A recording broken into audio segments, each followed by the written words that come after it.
పోలవరం జగన్మోహన్ రెడ్డి గారు చేసిన అత్యంత దుర్మార్గ పనుల్లో I think it is number 1. ఎట్లా చెప్తారు అది? 75% వరకు మేము చేసామని చెప్పి టీడీపీ గవర్నమెంట్ దిగిపోతూ చెప్పింది కదా. 75 అని వాళ్ళు ఎందుకంటారో తెలీదు. I actually claim it is almost 90% done. TDP government Chandrababu government కాదుగా, పోలవరం టీడీపీ గవర్నమెంట్ ఎక్కడ? అలా కాదు కదా, మనం అది జాతీయ ప్రాజెక్ట్ అని అనుకున్నామండి. జాతీయ ప్రాజెక్ట్ అని అనుకున్నా కూడా జాతీయ ప్రాజెక్ట్ మొన్న అయింది. వైఎస్ఆర్ గారి హయాంలో మనకు రైట్ కెనాల్ దాదాపు 70% పూర్తయింది.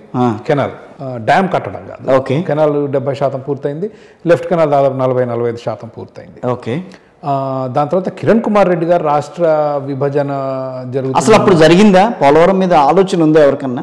వైఎస్ఆర్ గారు పోయిన తర్వాత అసలు పోలవరం గురించి ఎవరన్నా మాట్లాడారా? పోయిన తర్వాత ఏమైందంటే, బికాజ్ ఈ ధనయజ్ఞం చేశాడు కదా ఆయన. కొన్ని ప్రాజెక్టులు అవసరమైన ప్రాజెక్టులు కానీ విపరీతమైన కమిషన్లు దోపిడీ జరిగింది జగన్మోహన్ రెడ్డి గారు వెనక.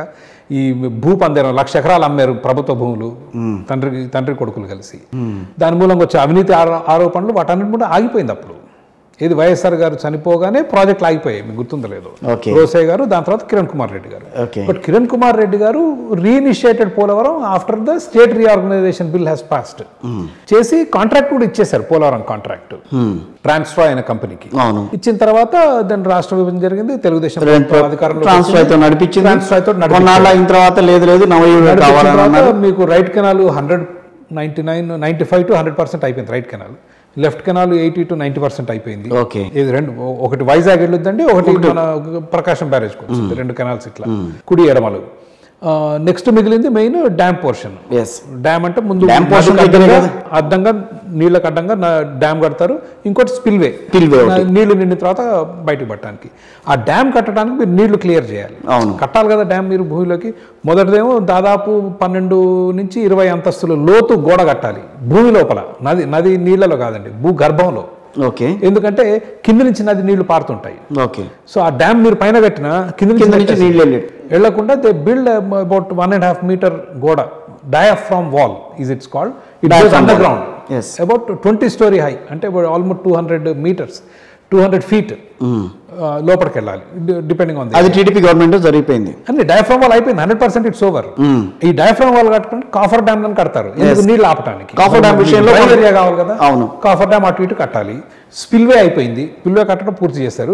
It made it into Guinness book of world records for the speed. ఒక్క రోజులో I don't remember exactly how much concrete they poured.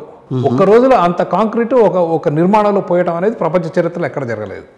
So it made into Polavaram project is in Guinness book of world records because of the concrete they poured on the spillway. Diaphragm wall coffer dam లో కట్టిన తర్వాత ఏంటంటే నీళ్లు backup అవుతాయి. దేవీపట్నం అనే ఒక గ్రామంలో దాని చుట్టుపక్కల కొన్ని గూడాల్లో కొంత డబ్బు ఇవ్వాలి. ఒక 300-400 గ్రామాలు ఉన్నాయి దాదాపుగా, 7 గ్రామాలు ఎగ్జాక్ట్లీ.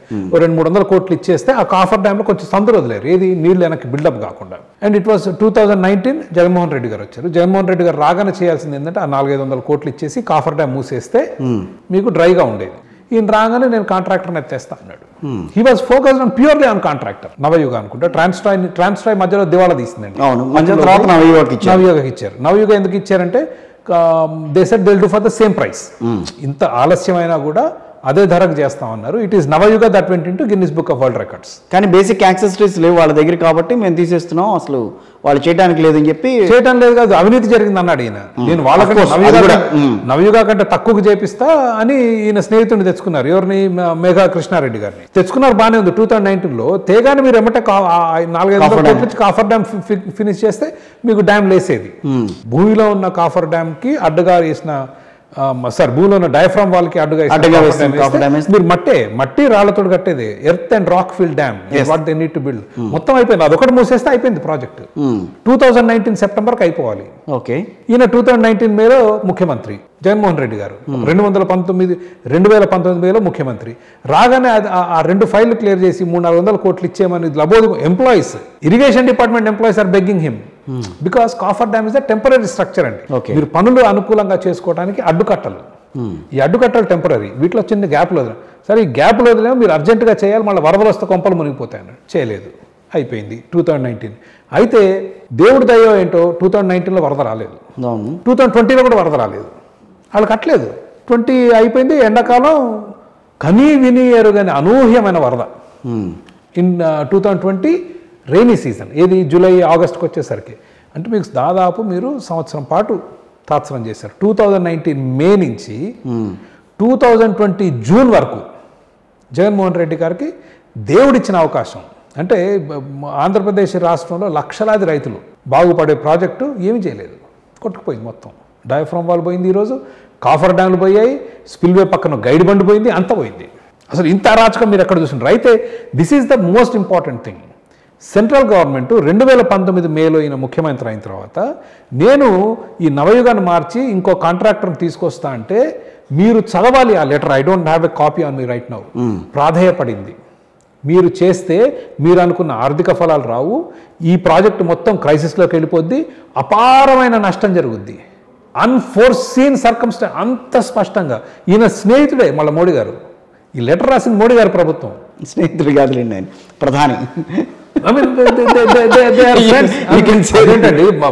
ఆర్థిక మంత్రి ఆయన దత్తపుత్రుడు అంటుంటే మీరు స్నేహితుడితో ఆగుతాను, ఆమె అయితే కొడకే ఉంటుంది. మీరు భలే వాళ్ళే. నిర్మలా సీతారామన్ గారు అంటుంటే మరి మీరు అభ్యంతరం చెప్తే ఎట్లా? సో సరే, ఆయన మోడీ గారి దత్తపుత్రుడు. ఓకే, మోడీ గారి ప్రభుత్వమే రాసింది లెటర్. ఏమని? ఇది దుర్మార్గం, కాంట్రాక్టర్ని మార్చవద్దు. I mean, you have to read the letter. Yes. It will blow your mind away. Unforeseen circumstances, it will be a disaster. అని రాస్తే మార్చేసాడు. వాళ్ళు చెప్పింది తూచా తప్పకుండా జరిగిపోయింది. ఈరోజు దాదాపు 45-50 టీఎంసీలు నీళ్లు పారుతూ ఉండేవి రాయలసీమకి. అంటే దాదాపు 7 నుంచి 8 లక్షల ఎకరాలకు నీళ్ళు వచ్చాయి. అయిపోయిన ప్రాజెక్టు. ఇవాళ పరిస్థితి ఏంటంటే ఎవరికి తెలియదు. What it takes to fix it nobody nose. దాన్ని రిపేర్ చేయడానికి ఎంత 400 కోట్లు ఎంత అయింది డయాఫ్రామ్ వాల్ కట్టడానికి. ఒట్టి రిపేర్కి 800 కోట్లు అంటున్నారు ఇప్పుడు. ఒక రిపేర్కే, ఒక్క డయాఫ్రామ్ వాల్కే. మీరు మళ్ళీ ఇంకా కాఫర్ డ్యాములు కట్టుకోవాలి, మళ్ళీ గైడ్ బండ్ పోయింది. And nobody knows. ఎందుకు? కేవలం ఆ కాంట్రాక్టర్ మార్చడానికి. ఓకే, అంతే. ఇంకా there is no other reason. మీరు అదే రోజు అదే ప్లేస్లో కంటిన్యూ చేస్తే ఈరోజు పోలవరం కూడా వింటాను. మరి అంత చెప్పినప్పుడు మీరు ఎంత జరిగిందని అన్నప్పుడు ప్రధాని ఇక్కడికి వచ్చినప్పుడు ఒక ఏటీఎంలో వాడుకుంటున్నారని చెప్పని అన్నారు. మరి ఆ వ్యవహారం ఏమనుకోవాలి? చంద్రబాబు ఏటీఎంలో వాడుకుంటున్నారు దీన్ని అని చెప్పి పోలవరాన్ని. ప్రాజెక్టులలో, కాంట్రాక్ట్లలో డబ్బులు తీసుకున్న పార్టీ ఒకటి ఉందా ఇండియాలో? లేదు. ఉంటారు, తీసుకుంటారు. That is this is inevitable. ఇప్పుడు డబ్బు తీసుకోకుండా ఓటు వేసాడో ఉన్నాడా? లేదు. మరి డబ్బులు కావాలిగా. So it is, I'm not saying Telugu Desam వాళ్ళు ఏదో చాలా పవిత్రమైన వాళ్ళు డబ్బులు తీసుకోరా, నేను ఎక్కడా అనట్లేదు. All I'm saying is you didn't have to do it. ఆ స్టేజ్లో, ఆ దశలో మీరు చేయాల్సిన పని కాదు అది. అంత కిరాతకంగా ఆలోచించకూడదు కదా. 90%, దాదాపు 90%, సరే 85%, 70 అయితే కాదు, 75 నేను ఒప్పుకోను. ఎందుకంటే because I'm looking at the stats, most of the parts are done. అయిన ప్రాజెక్ట్ని మీరు కాంట్రాక్టర్ని ఆ దశలో మార్చడం, మళ్ళీ మీ ఫ్రెండ్లీ ప్రభుత్వం మార్చొద్దని చెప్పినప్పుడు కూడా మార్చడం అనేది అది దుర్మార్గం, అరాచకం. అంటే అంత చేయాల్సింది కాదు. ప్రజల శ్రేయస్సు గురించి అంత అనాలోచితం, అంత insensitive okay about people's welfare ఉంటే ఇంకా అసలు ఎటుపోతుంది దేశం.